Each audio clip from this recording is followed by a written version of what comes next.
Nistgħu ngħidu li kważi Malta ma ċfadal staġun tas-sajf u x-xitwa fejn jidħol turiżmu.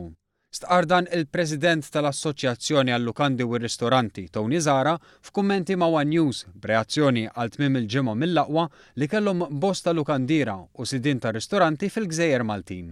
Wasalna f'dak illi ilna nippruvaw nagħmlu ħafna fejn l-istaġun ma jkunx tas-sajf jew tax-xitwa imma jkun more or less l-istess il-ħin kollu. Is-Sur Zara spjega kif it-tmiem il-ġimgħa li għadda li matulu ġiet iċċelebrata l-festa tal-Għid il-Kbir kien wieħed tajjeb għall-istabbilimenti li jirrappreżenta.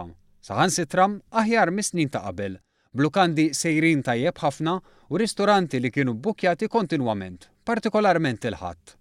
Fost ir-raġunijiet għal dan hemm it-templi permetta u żieda b'saħħitha fin-numru ta' turisti imma mhux biss. Meta ngħidu ħafna iktar forsi hawn 5% iktar dis-sena milli kien hemm sena, imma s-sena l-oħra kien hemm numru tajjeb. Il-Maltin sintendi għaw iktar flus fl-idej u allura iktar qed igawdu.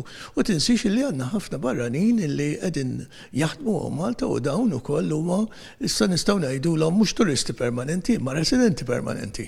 Min-naħa tiegħu il-kap eżekuttiv tal-Assoċjazzjoni għat-Turiżmu Awċija, is-Sur Joe Muscat, tenna li l-ġimgħa mqazza f'Għawdex kienet mill-aqwa, b'diversi stabilimenti kienu mimlijin.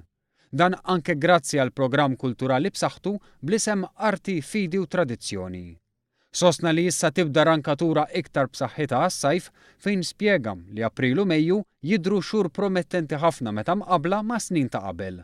U jidher li wkoll din is-sena se tkun sena oħra promising ħafna għas-settur turistiku f'Għawdex u dan il-feeling qegħdin inġibuh mill-bookings li qegħdin nirċievu bħalissa mill-klijenti barranin din id-darba mhux mill-Maltin. Biex bekk wara ġimgħa mqazza mill-Laqwa, l-istabilimenti kollha jinsabu preparati għal iżjed xhur impenjattivi.